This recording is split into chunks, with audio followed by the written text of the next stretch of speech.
اینٹیفا مخفف ہے anti fascist کا۔ ماہرین کہتے ہیں کہ یہ ایک تحریک ہے جس کا کوئی منظم ڈھانچہ یا لیڈر نہیں ہے۔ سیکیورٹی امور کے ماہرین کا کہنا ہے کہ ان کی معلومات کے مطابق امریکہ میں اینٹیفا سے اپنی شناخت جوڑنے والے لوگ نسبتاً ایک چھوٹا گروہ ہیں اور یہ امریکہ کے چند شہروں میں موجود ہیں۔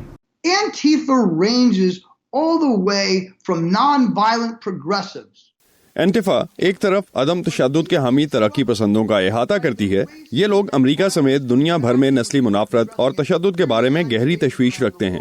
دوسری جانب اس میں متشدد لوگ بھی شامل ہیں جو جبر و استبداد سے جڑے اداروں کو بھی مٹا دینا چاہتے ہیں، جن میں صحافی اور حکومتیں شامل ہیں، لیکن ان کی توجہ زیادہ تر سفید فام بالادستوں، نازیزم کی احیا اور غیر ملکیوں سے نفرت کرنے والوں کا سامنا کرنے پر مرکوز رہتی ہے۔ مسئلہ یہ ہے کہ تعصب اور نسل پرستی سے نمٹنے کے لیے ان سب کے نظریات ایک دوسرے سے مختلف ہیں۔ خود کو اینٹیفا سے وابستہ کہلانے والوں کو امریکہ میں ہونے والے مختلف مظاہروں میں دیکھا گیا۔ وہ کالے ماسک پہنے پولیس اور صحافیوں سے جارحانہ رویہ اپنائے ہوئے تھے۔ تاہم تحقیق سے ظاہر ہوا ہے کہ جب بات سیاسی تشدد کی آتی ہے تو انتہائی بائیں بازو کے گروپ کوئی بڑا مسئلہ نہیں ہے۔ چند ماہ پہلے صدر ٹرمپ نے اینٹیفا کو دہشت گرد تنظیم قرار دینے کا ارادہ ظاہر کیا تھا۔ تاہم قانونی ماہرین کہتے ہیں کہ اگر اینٹیفا ایک منظم گروپ ہو تب بھی مرکزی حکومت کے پاس اسے دہشت گرد قرار دینے کا کوئی اختیار نہیں ہے۔ But it's not a group and you need یہ ایک منظم گروہ تو نہیں ہے مگر متنوع ہے۔ امریکی قانون کے تحت اسے حقیقت میں گروہ ہونا چاہیے اور پھر اس کا کوئی نہ کوئی بین الاقوامی تعلق ہونا چاہیے۔ یہ میری رائے نہیں، قانون ہے، اور اس وقت ہمارے پاس ایسا کچھ نہیں ہے۔ بنیادی بات یہ ہے کہ یہ گروپ نہیں ہے، صرف ایک وسیع تر نظریہ ہے۔ سن 2019 میں Center for the Study of Hate and Extremism کے مرتب کردہ ڈیٹا کے مطابق سفید فام بالادستی کے حامیوں اور دائیں بازو کے شدت پسند خیالات رکھنے والوں نے قتل کے 26 واقعات میں ملوث تھے جو نفرت کی بنیاد پر مرتکب جرائم کے زمرے میں آتے ہیں۔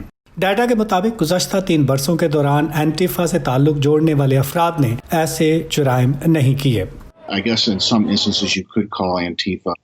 میں سمجھتا ہوں کہ بعض واقعات ہیں آپ اینٹیفا کو دہشت گرد قرار دے سکتے ہیں، لیکن اگر آپ نے یہ لیبل لگایا تو پھر آپ کو ماحولیات اور جانوروں کے حقوق کے لیے کام کرنے والوں اور دائیں بازو کی جانب کوکلس کلین، دی ایرین نیشنز اور دی world church of the creator جیسی تنظیموں پر بھی یہی لیبل لگانا ہوگا۔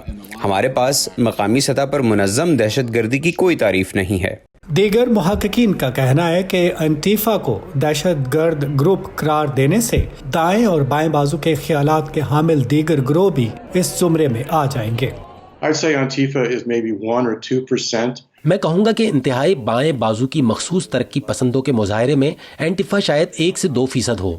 عدم تشدد پر یقین رکھنے والے مظاہرین کی اکثریت ان کے لیے خاص پسندیدگی نہیں رکھتی، وہ ایک خاص درجے کی توڑ پھوڑ میں ملوث ہوتے ہیں، لیکن انہوں نے ایسی کوئی حرکت نہیں کی جسے خاص طور پر تشدد کے زمرے میں رکھ کر انہیں دہشت گرد کہا جا سکے، جس کی کوشش حال ہی میں انتظامیہ نے کی تھی۔ فیڈرل بیورو آف انویسٹیگیشن ایسے بہت سے گروہوں کی نگرانی کرتا ہے جسے وہ ممکنہ خطرہ سمجھتے ہیں۔ اس فہرست میں سفید فاموں کی بالادستی کے حامی گروپ اور اناکس یعنی حکومت دشمن عناصر شامل ہیں۔ انوش اویتسیان کے ساتھ ندیم یعقوب، وائس آف امریکہ۔